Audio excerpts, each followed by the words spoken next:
All right, so now we're going to get started on some more grilling favorites. You know, today I thought to myself, why don't I do some grilling of vegetables?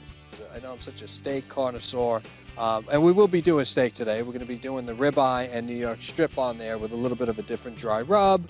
We're also going to put a little bit of a sun-dried tomato spread on top just as the steak is about 3 minutes from cooking.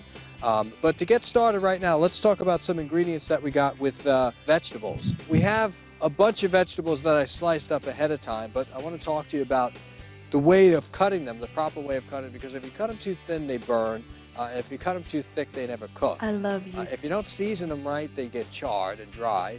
We got a couple of things going on here today. Now, what we're going to first do is take a zucchini. Yellow squash, green zucchini, you always want to cut them on a bias. And what you're basically doing is cutting them about a ½ inch thick. And the reason for the bias is so you can pick them up easily with a tong on the grill itself. Now, I'll just do a couple so you kind of see where we're going. Again, cut another one down here. And it's a real simple process. These are great on the grill. These are great as a grilled vegetable. Once you actually grill them, they have a really nice, crispy yet tender kind of bite to them. I think you're going to enjoy them. Next, we have the red pepper. The red pepper is always a pain in the neck to cut as opposed to the green pepper, because you always get a green pepper that has like an even 4 sides. The red really never has that. So on the pepper, I like to just go right down like this. Now, if you want to get like really crazy, you could take the membrane out a little bit over here and just slide your knife through, and then you really have just the pepper here. And of course, this is all has to be seasoned. Now, the red pepper takes a little bit more time. The red pepper, you got to kind of find your angle. So what I always do is just cut the top off like this. Take all the seeds out. Give it a little pat. And this you can, hold on, use for rice pilaf or what have you. And then on this one, what you want to do is just cut. Usually get a 3 side out of this one. Okay? And you'll get 3 sides because it's like comes in like a cone shaped. And then you have your eggplant here. An eggplant is really one of those vegetables that you might want to put a little salt on first, just to get some of the moisture out of it. But I like to cut my eggplant about that thick. And you don't want to over oil the eggplant because obviously then it gets too soggy on the grill. And your grill should always be very hot. And then we have our onions, which I don't feel like crying to you today, so we've cut them ahead of time. And we have some tomatoes on there too. But I mean, we're going to do a couple of things with some figs too. We got some beautiful black mission figs all the way from California. So let's get our grilled vegetables here. Let's get our bowl. You definitely need a bowl. So we'll take a tossing bowl, that we'll call it. And we're going to put some olive oil in here. Extra virgin, and we're going to put a little bit of smoked salt down on the bottom, and then we're going to add just a mixture of some dried herbs that I got, some dill, etc. And we're just going to put a couple of vegetables in here. We're not going to do the whole thing. Now, one thing about the onion, because you'll know if you manhandle it too much, it'll break. So let that be one of the first things that you do, and just put it on the grill. Now, we're also going to take this corn and put the whole ear of corn in the husk right on the grill. So we're going to take our whole ear like that. I'm just going to put that on there. We got our onion going on. We got our eggplant. Then we're going to take our zucchini. We don't have any yellow squash here today. All right, and we're just going to take some peppers. We have some yellow peppers, some green peppers, and of course now we have our red. And it's all about the colors. It's all about the flavors. Now the tomato, you don't want to be tossing around in there and getting the seeds all broken up. So we'll just start with this first and just give this a toss. Next, you're really going to start to see the herbs and the dill adhere to the vegetable with the oil. And it's very important to season your vegetables. And then the next most important thing is your cook time on them. So let's throw these down and dirty.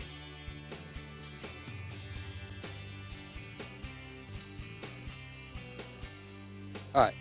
We got our vegetables here. So what we're going to do is take these beautiful black mission figs all the way from California. I mean, and these babies are good because I had about 12 of them so far.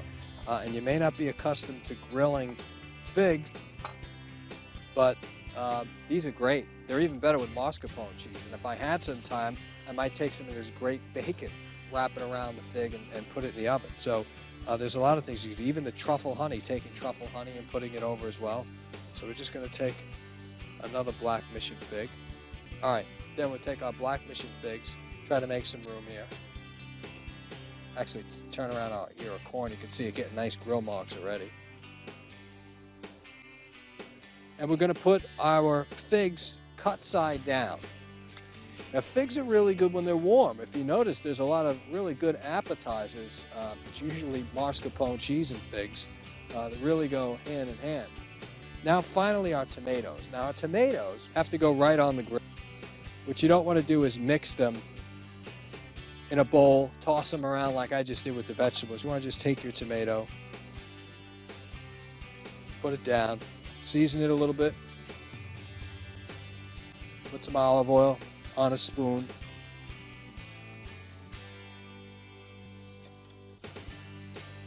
and do the same on this side. This is nice. Nothing like a grilled tomato that's seasoned well.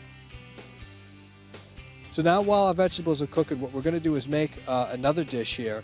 So we have some onions that are cut here already. What we're just going to do is put them at the dicing stage.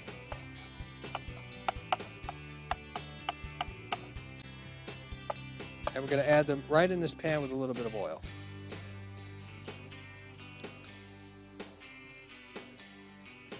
And this is going to be really good. I love this dish. I put some of my sun-dried tomato pesto in here. So now cook down your onions, bleed that flavor into the oil. And I'm smelling these vegetables already. They're almost saying, turn me, turn me. So that's what we're going to do. Walk over here and turn our eggplant. You notice you got some really nice grill flavor on this eggplant now. And you're going to get some nice grill flavor marks on all of the stuff. So let's start turning these things over. Because again, with vegetables, you do not want to overcook them. Okay, so now we're going to continue to turn over all of this. Turn over this tomato we got. Now our figs should be done. So here's what we do with the figs. We take a plate. Put a hole. I like when the goat cheese is nice and warm. I could just squeeze it out.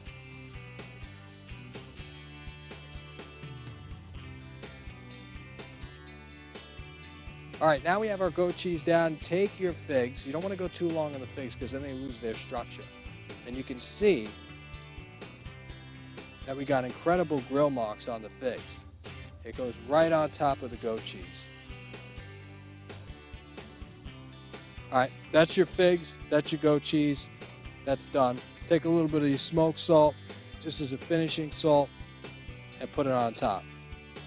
All right, now we're going to take our grilled vegetables off because we don't want to go too long on this. So we have our onion, which is ready, and we have our tomato, our peppers. And now we take a look at our corn. Look at the nice grill marks we're getting on this corn. It may take a while, but we'll get to it. And we're going to take our mushrooms and slice them up and put them right into the oil. And when I tell you, this is really just a great accompaniment to just about whatever you're doing. All right, that's about all we need. When you put the sun-dried tomato in this, really is, now it's really complements the beef because now you have that acid and it cuts right through the proteins there. Really good flavor. All right, eggplant's ready to go. Put that right back down there.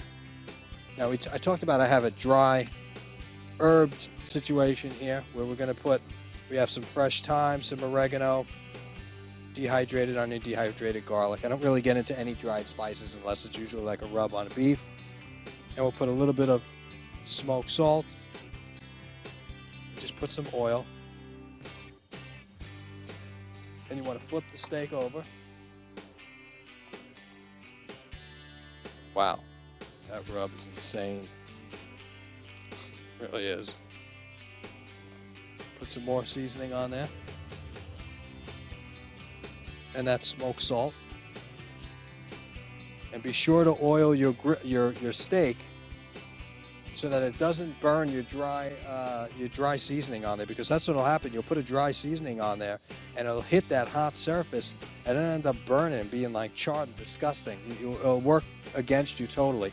I even recommend you taking your dry herbs and just soaking them in olive oil just for 5 minutes I'm putting that on the steak. And just with a spoon, make sure you distribute the herbs and everything and move it around the plate. Make sure you get the sides, the fat, and then go right down the steak. Ha! So we'll take some bacon. This is applewood smoked bacon. And that's all I'm going to use. All right, we're going to toss this up. We're looking good. You can see now everything's starting to marry together. The mushrooms are grabbing the flavor. You know, with mushrooms, you have to be careful. Like when you're putting them in a pan and you're cooking them, you want to be sure that dishes like this where you're adding sauce, you're taking your mushrooms and you're putting it directly into the oil. So now comes the part we're going to add the sun-dried tomato pesto that I've done earlier, which, you know, if you're not accustomed to sun-dried tomato, I like to get the sun-dried tomatoes in the oil already so I don't have to go through the trouble of boiling them, draining the liquid, and then putting through the processor. So put about 2, actually maybe need 3 tablespoons in this baby.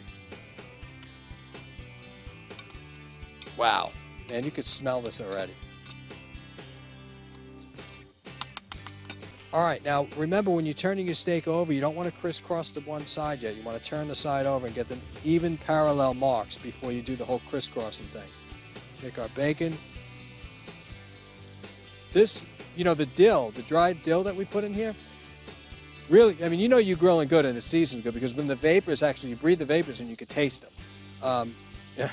And that's funny with cooking, right? I mean, you would think that you have to cut off a piece of meat to taste it, but you could also taste the aroma, the smoke. There was aromatic cold bouillons that are used in the restaurant to give enhanced flavors and everything like that to the food. I love you. And the same thing happens with grilling. If you season your food, you could smell it, you know, and kind of get an idea of the seasoning capacity besides, you know, just breaking off a piece, tasting it, and say, okay, I need a little bit of this, a little bit of that. Even though this bacon was smoked, I'm still going to add it with a little bit of this smoked alderwood salt. We're going to take our bacon off, because we got enough flavor on this bacon, and it is fully cooked, but it's going to continue to cook in there. And we're just going to give this, you know, just a simple julienne.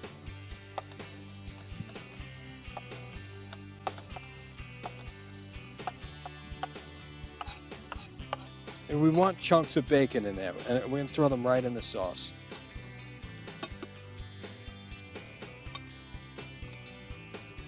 All right, let's crisscross those steaks now. We got about another minute. Now our ear of corn is super hot. Let's try to disassemble this. You know what I mean? It wasn't boiling. We really didn't do anything but just keep it in its original flavor. We didn't do anything but keep it and cook it in its original form. We're going to put that ear of corn there so far. And man, it's really ready to be eaten. I mean, maybe put a little olive oil and a little salt on there, but you're good. All right, let's take the steaks off. Take the steaks off. Now, the sirloin steak is always the one that I put something extra on because I always feel that the sirloin steak doesn't have enough fat to give it the flavor it should have. So what I'm going to do is take some of this incredible onion, mushrooms, and bacon and sun-dried tomatoes and put it right on top of there. Good stuff. Good stuff. Make sure you put a little bit of oil on there too. You get that drippings from the fat of the bacon. Now, we can't forget a couple of things here. One is our wine. Today we're going to pair 2010 Chardonnay, which is going to go perfect with these vegetables. Maybe okay with the steak. Probably could have used a red. But this is going to go great with the vegetables. And with the vegetables, goji berries. Perfect with the vegetables. Well, that'll do it for today's grilling show. Thank you so much for joining me on this episode of Taste This TV. I hope you enjoyed yourself and you'll try some of these recipes at home. Until next time, remember, there are no rules in cooking. Taste this.